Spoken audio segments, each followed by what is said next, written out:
ஆதித்யாய சோமாய மங்களாய புதாய குரு சுக்ர சனிப்பியச்ச ராகவே கேதவே நமக.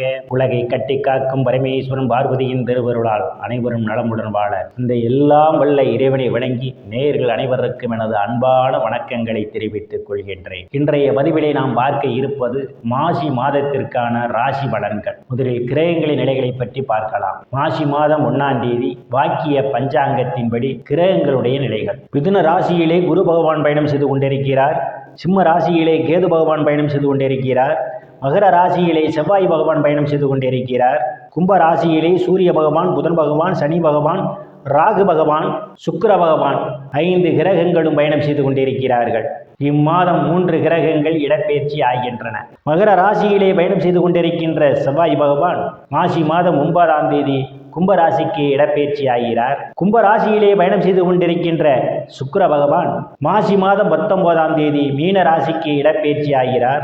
கும்பராசியிலே பயணம் செய்து கொண்டிருக்கின்ற சனீஸ்வர பகவான் மாசி மாதம் 22ஆம் தேதி மீன ராசிக்கு இடப்பெயர்ச்சி ஆகிறார். நான் கூறக்கூடிய பலன்கள் அனைத்தும் வாக்கிய பஞ்சாங்கத்தின்படி கோச்சார ரீதியான உலக மக்கள் அனைவருக்குமான பொது பலன்கள்.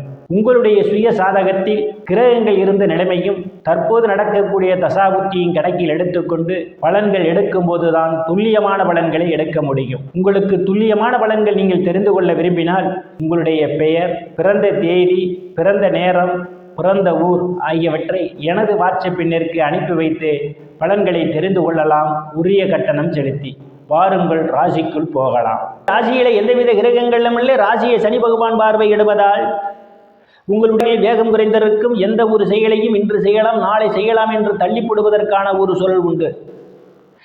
எந்தவித கிரகங்களும் இல்லை. தனங்குடும்ப வாக்குஸ்தானத்தை தனங்குடும்ப வாக்குஸ்தானாதிபதி குரு பகவான் பார்வையிடுவதால் பொருளாதாரம் மேம்படக்கூடிய மாதம். இந்த இடங்களில் இருந்தெல்லாம் பண வரவுகள் தாராளமாக கிடைக்கும். சிலர் புதிய ஆபரணங்கள்லாம் வாங்குவீர்கள். குடும்ப உறுப்பினர்களை ஒற்றுமை நிலவக்கூடிய மாதம் இந்த மாதம். உங்கள் பேச்சில் இருக்கும் உங்கள் பேச்சுக்கு மதிப்பும் மரியாதையும் கொடுப்பார்கள். செவ்வாய் பகவான் இம்மாதம் 9ஆம் தேதி வரை பயணம் செய்து கொண்டிருப்பதாலும் தைரிய வீரியஸ்தானாதிபதி சுகஸ்தானத்திலே பயணம் செய்து கொண்டிருப்பதாலும் இளைய சகோதர சகோதரருடைய அன்பும் ஆதரவும் உங்களுக்கு நிறைந்திருக்கும். அவர்களால் அனுகூலமான பலன்கள் உண்டு. சிலருக்கு இனங்களால் ஆதாயம் உண்டு. சிலருக்கு சுப செய்திகள் எல்லாம் வந்து கிடைப்பதற்கான ஒரு சூழலும் உண்டு. சூரிய பகவான், புதன் பகவான், சுக்கிர, ராகு பகவான், சனீஸ்வர பகவான் இந்த 5களும் பயணம் செய்து கொண்டிருப்பதும் இம்மாதம் 9ஆம் தேதியிலிருந்து ராசி பகவானும் பயணம் செய்து கொண்டிருப்பதாலும் தாயினுடைய அன்பும் ஆதரவும் உங்களுக்கு நிறைந்திருக்கும். தாயாரும் உங்களுக்கு பக்க பலமாக இருப்பார். பூமியாக நினைப்பவர்கள் ஆசைகள் எல்லாம் முழுமையாக பூர்த்தியாகும். மாற்றி புதிய வாகனம் வாங்குவீர்கள். இருப்பவர்களுக்கெல்லாம் விவசாயத்தில் அபரிமிதமான முன்னேற்றம் உண்டு. இருப்பவர்களுக்கெல்லாம் கூடுதலான வருவாய் உண்டு. மனக்கசப்புகள் எல்லாம் மாறி நல்ல நட்புணர்வு ஏற்படும். எந்தவித கிரகங்களும் இல்லை. பூர்வ புண்ணிய ஸ்தானாதிபதி இம்மாதத்திலே பயணம் செய்து கொண்டிருப்பதால் கூடுதல் உணவு எடுத்துக் கொள்ள வேண்டும். சிலருக்கு சில உங்கள் பேச்சை கேட்க மாட்டார்கள். அனுசரித்து நல்லது. ஸ்தானத்திலே எந்தவித கிரகங்களை ருணரோக சத்துரு ஸ்தானத்தை சனி பகவான் பார்வையிடுவதால் பாதிப்படுவரெல்லாம் கடலில் இருந்து மீள்வதற்கான ஒரு சூழல் உண்டு. சிலர் கடலில் சிறு தொகையாவது அசலில் வர வைப்பதற்கான வாய்ப்புகளும் தேடி வரும். வந்த பிரச்சனைகள் இருந்து எதிரியுடன் நல்ல நட்புணர்வு ஏற்படும். எந்தவித கிரகங்களும் இல்லை. களத்திர ஸ்தானாதிபதி சுக்கிர பகவான் இம்மாதத்திலும் பூர்வ புண்ணிய ஸ்தானத்திலும் பயணம் செய்வதால் திருமண வயதுடன் பெண் இருபாளருக்கும் இதுவரை இருந்து வந்த திருமண தடைகள் எல்லாம் விலகுவதற்கான ஒரு சூழல் உண்டு. கணவன் மனைவியிடையே ஒரு அந்யோன்ய நிகழும். வேலை விஷயமாகவும் கருத்து வேறுபாடு காரணமாக பிரிந்த தம்பதிகள் எல்லாம் ஒன்று சேர்வீர்கள்.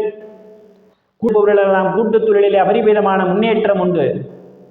பங்குரை இருந்து வந்த பிரச்சனைகள் இருந்து பங்காளியுடன் நல்ல நட்புணர்வு ஏற்படும். நண்பர்களால் சிலருக்கு அனுகூலமான பலன்கள் உண்டு. நண்பர்கள் பக்க பலமாக இருப்பார்கள். அஷ்டம குரு வந்திருப்பதால் எதிர்பாராத இடங்களிலிருந்து எதிர்பாராத பண வரவுகள் எல்லாம் உங்களுக்கு கிடைப்பதற்கான ஒரு சூழல் உண்டு. திடீர் அதிர்ஷ்டம் உங்கள் கதவை தட்ட காத்து கொண்டிருக்கின்றது.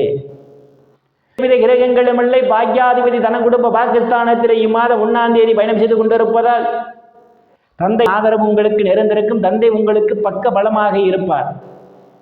ஏதேனும் பிரச்சனைகள் இருந்தால் சாதுரியமாக கையாள்வீர்கள், ஈடுபடுவீர்கள். சில புண்ணிய ஸ்தலங்களுக்கெல்லாம் போய் வருவீர்கள். கேது பகவான் பயணம் செய்து கொண்டிருப்பதும் தொழில் ஸ்தானத்தை சூரிய பகவான் பார்வையிடுவதால் அரசு மூலமாக ஏதேனும் பெற வேண்டியிருந்தால் உங்களுக்கு எளிய முறையில் நடந்தேறும். வேலைதான் அவரவர் தகுதிக்கு ஏற்றவாறு வேலைகள் கிடைக்கும். ஏற்கனவே உங்களுக்கு பதவி உயர்வு பாராட்டு கிடைக்கும். அரசியல்வாதிகளுக்கு அரசியலில் நல்ல முன்னேற்றமும் உயர் பொறுப்புகளும் சிலருக்கு தேடி வரும். தொழில் செய்து கொண்டெல்லாம் தொழில்களிலே அபரிமிதமான முன்னேற்றத்தை காண முடியும். லாப தேவித கிரகங்களும் இல்லை. லாபஸ்தானாதிபதி சுகஸ்தானத்திலே அவர் பயணம் செய்து கொண்டிருப்பதால் விதமான முன்னேற்றம் உண்டு. இரட்டிப்பான வருவாய் உண்டு. நண்பர்களுக்கு பலமாக இருப்பார்கள். மூத்த சகோதர சகோதரர்கள் எல்லாம் உங்களுக்கு இருப்பார்கள். அவர்களால் அனுகூலமான பலன்கள் உண்டு. கிரகங்களும் இல்லை. விரயஸ்தானத்தை குரு பகவான் பார்வையிடுவதால் சிலருக்கு சுப செலவுகள் ஏற்படும். வெளிநாடு செல்வதற்காக முயற்சி செய்து கொண்டிருப்பவர்களுக்கு வெளிநாடு செல்வதற்கான வாய்ப்புகளும் தேடி வருகின்றது. திருவருளால் அனைத்து செல்வச் செழிப்பும் பெற்று சிறப்புடன் வாழ அந்த எல்லாம் வணங்கி நேர்களை மீண்டும் அடுத்த பதிவில் சந்திக்கும் வரை விடைபெறுவது ஜோதிடர் எஸ் ராமன். நன்றி, வணக்கம்.